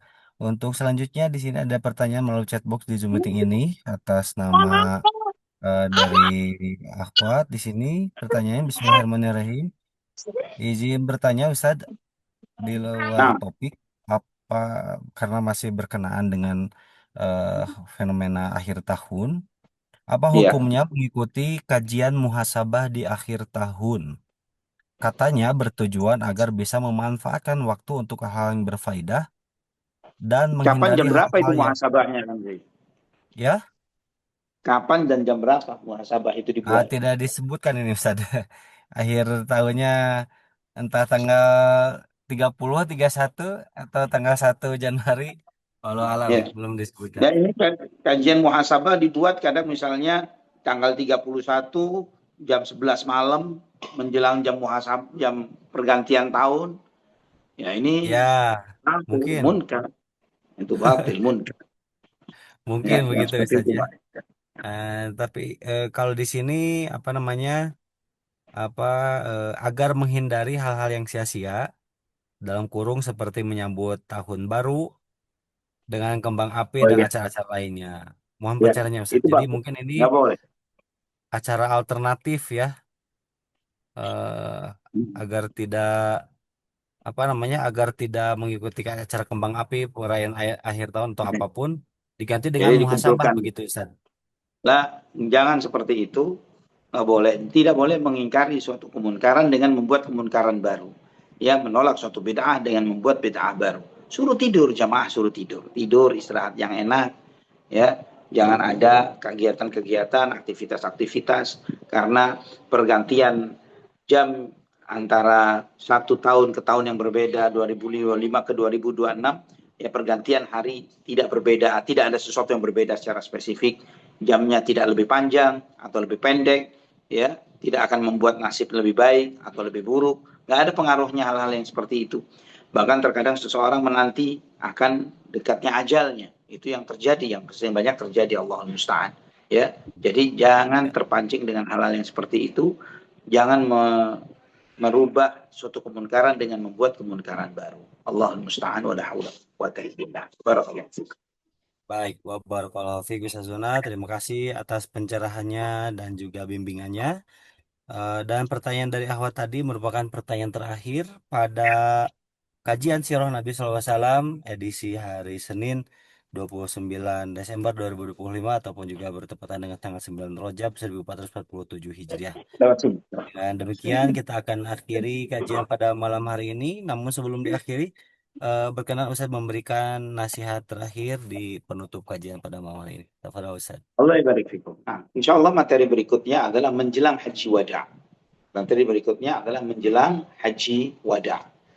Dan ikhwah fillah rahimani wa rahimakumullah, pada kesempatan ini kita belajar tentang sirah Nabi kita Muhammad SAW terkait dengan pengangkatan Ali bin Abu dengan terkait dengan bagaimana cintaan terhadap Ali bin Abu Thalib radhiyallahu, dan hadis yang diklaim sebagai pengangkatan Ali sebagai khalifah adalah klaim yang batil yang diperbuat oleh Syiah, dan kita sebagai ahli sunnah wal jamaah dengan data, dengan argumen, dengan hujah yang sangat clear dan jelas, kita bisa menegaskan kepada mereka, menunjukkan dengan bukti-bukti dan argumen yang sangat kuat bahwa klaim mereka itu adalah batil. Dan jangan heran maka Syekhul Islam Ibnu Taimiyah mengatakan bahwa kaum Syiah Rafidah adalah orang yang paling bodoh secara ilmu dan secara akal dan maupun nakal. Ya, secara nakli maupun akli. Wallahu a'lam bishawab. Sampai di sini ikhwah fillah, kita tutup dengan kafaratul majelis. Subhanakallahumma bihamdik asyhadu an la ilaha illa anta astaghfiruka wa atubu ilaik. Wassalamualaikum warahmatullahi wabarakatuh. Waalaikumsalam warahmatullahi wabarakatuh. Syukur jazakallahu khairan kepada Ustazuna Ali Hasan Bawazir Hafidhullah Ta'ala yang telah membimbing sekaligus juga menjelaskan dari kajian-kajian kita pada malam hari ini. Semoga menjadi pahala jariah kepada Ustazuna Ali dan juga keluarga. Barakallahu fikum Ustaz. Terima kasih atas kehadirannya. Dan terima kasih juga kepada seluruh panitia yang sudah menyelenggarakan kajian pada malam hari ini. Terlebih pula kepada jamaah setia Bumiku Mengaji yang senantiasa mengikuti kajian-kajian yang diselenggarakan oleh Bumiku Mengaji. Mohon maaf atas segala kekhilafan dalam memandu kajian pada malam hari ini jika terjadi ataupun juga terdapat hal yang tidak berkenan. Semoga Allah SWT memberikan ampunan kepada kita semua, meneguhkan keimanan kita di atas jalur Al-Quran dan Sunnah Nabi SAW yang sahih, dan diberikan kesempatan kita untuk senantiasa bermuhasabah, berkesempatan untuk memperbaiki diri. Alhamdulillahirrahmanirrahim. Dengan demikian kita buka saja dengan doa kifaratul majelis. Subhanaka Allahumma bihamdika asyhadu an la ilaha illa anta astaghfiruka wa atubu ilaik. Wassalamualaikum warahmatullahi wabarakatuh. Terima kasih Waalaikumsalam Ustaz. warahmatullahi wabarakatuh. Selamat Sama-sama. istirahat. Barakallahu fiik Ustaz. Amin ya karim. Jazakallah khair. Assalamualaikum warahmatullahi wabarakatuh.